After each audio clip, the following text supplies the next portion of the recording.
السلام عليكم ورحمة الله وبركاته. دعوة قيمها بدن هذه جير كتحن محاضروين كنا دينية waxaan rabaa insha Allah caawa inaan idinla wadaago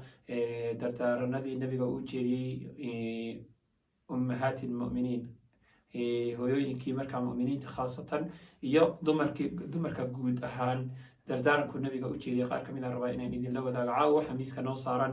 ummina almu'miniin khadiija bint khuwaylid radiyallahu anha fadaaisha ay leedahay iyo waxyaabaha kale ay dheerta dumarka kale xaasaskii nabiga المؤمنين وقفك أهري إلهي سبحانه وتعالى رمي رقية دمربا